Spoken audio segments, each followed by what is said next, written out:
بسم اللہ الرحمن الرحیم۔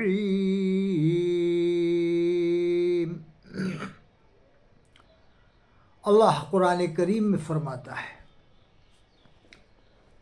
وَنَزَّلْنَا عَلَيْكَ الْكِتَابَ تِبْيَانًا لِكُلِّ شَيْءٍ، ہم نے قرآن کو نازل کیا، اس میں ہر چیز کا واضح بیان کر دیا۔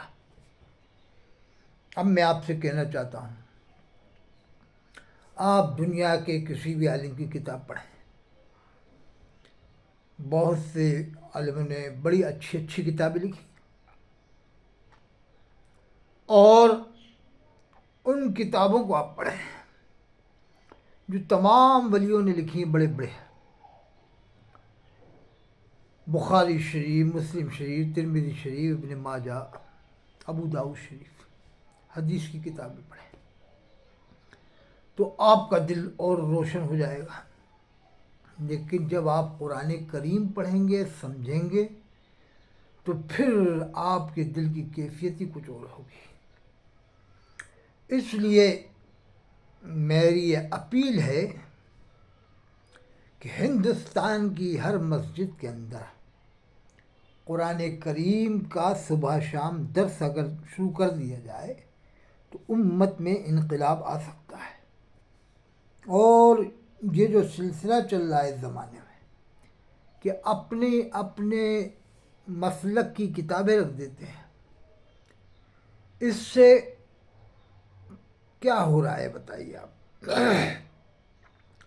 جو چیز سمجھنے کی ہے اس کو تو ہم سمجھنے نہیں چاہ رہے ہیں۔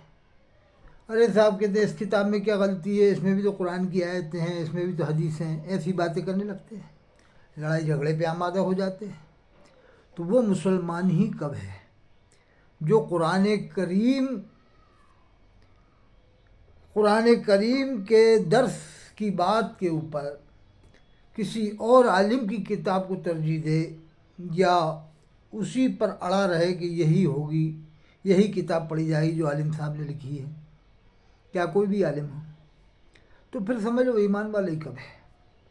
ایمان والا تو وہ ہے کہ بے شک سب سے پہلے قرآن کریم کا ترجمہ امام صاحب سنائے ہر مسجد میں، اور صبح شام سنائے، اس سے بہتر کیا بات ہوگی؟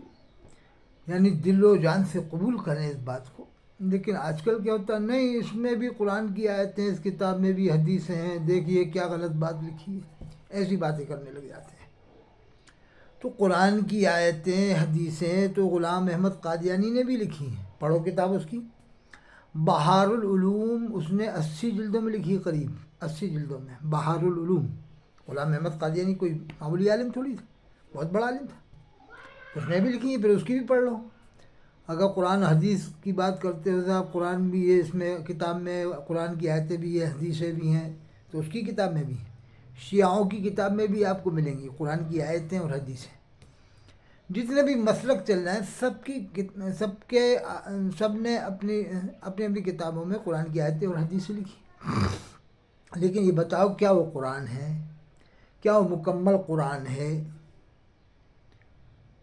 سمجھ میں نہیں آتا آدمی کا دماغ کیا ہو گیا ہے کہ قرآن سمجھنا نہیں چاہتا ہے۔ اللہ فرماتا ہے ہم نے قرآن نازل کیا، اس میں ہر چیز کا واضح بیان کر دیا، ہر چیز کا۔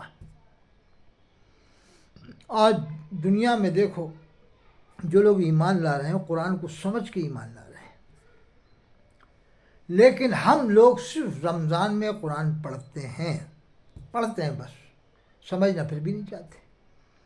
سمجھیں گے کب؟ جب ہم ترجمے سے پڑھیں گے، تفسیر پڑھیں گے، تب سمجھ پائیں گے قرآن کریم کو۔ اب قرآن کریم کیسی عظیم الشان کتاب ہے، اب آپ سمجھیے اس بات کو۔ علامہ ابوالفضل فیضی جو اکبر بادشاہ کے وزیر تھے، حضرت علامہ ابوالفضل فیضی صاحب، اب ان کا علم دیکھیے آپ، قرآن کریم سے محبت دیکھیے، لگاؤ دیکھیے۔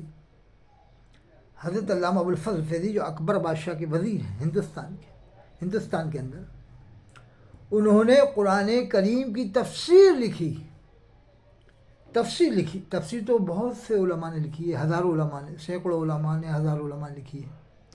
لیکن جو ان کی خاص بات بتا رہا ہوں میں، قرآن کریم کی جو تفسیر انہوں نے لکھی ہے، اس تفسیر کے اندر ایک بھی نقطہ نہیں آتا. پوری دنیا میں کسی بھی عالم نے ایسی تفسیر آج تک نہیں لکھی جیسی اکبر بادشاہ کے وزیر نے لکھی، ابوالفضل فیضی صاحب نے. 3 جلدوں میں ہے. کتاب کا نام ہے سواطع الالہام، توئے کے ساتھ، کتاب کے نام میں بھی نقطہ نہیں، توئے سے سواطع الالہام. 3 جلدوں میں ایک بھی نقطہ نہیں آتا پوری تفسیر میں. ایک صفحہ لکھنا مشکل ہے بغیر نقطے کے. اس نے پوری تفسیر لکھی قرآن کریم کی. اور بھی بڑے بڑے علماء ہوئے ہیں جنہوں نے قرآن کی تفسیر لکھی ہے. ابھی ماضی قریب میں 7 سال پہلے انتقال ہوا حضرت علامہ غلام رسول سعیدی رحمۃ اللہ علیہ. انہوں نے تفسیر لکھی ہے 12 جلدوں میں، تبیان القرآن کے نام سے. بہت بہترین تفسیر تبیان القرآن. اور ایک تفسیر اور لکھی ہے عرفان القرآن کے نام سے. تبیان القرآن کے نام سے الگ ہے اور عرفان القرآن کے نام سے الگ ہے. 2 طرح کی تفسیریں لکھی ہیں. یعنی ایک دوسری تفسیر لکھی ہے وہ تمام باطل مذہب کے ماننے والوں کے رد میں لکھی ہے، اور یہ ایک تبیان القرآن لکھی ہے، یہ الگ لکھی ہے. 2 طرح کی تفسیر لکھنے والے کا ابھی انتقال ہوا ہے جن کا نام تھا حضرت علامہ غلام رسول سعیدی رحمۃ اللہ علیہ. اور نعمت الباری شرح بخاری 18 جلدوں میں اور شرح مسلم شریف 7 جلدوں میں لکھی. تو کیسے کیسے عالم ہوئے ہیں قرآن کریم کی تفسیر کا جن کو علم تھا. تو آپ سے میری یہی گزارش ہے کہ قرآن کریم کو سمجھیں اور سمجھ کر پڑھنے کی کوشش کریں. اپنے بچوں کو بھی اسی طرح کی تعلیم دلائیں کہ قرآن کریم بچہ ابھی سے سمجھنے کی کوشش کرے. اللہ ہم سب کو عمل کی توفیق دے.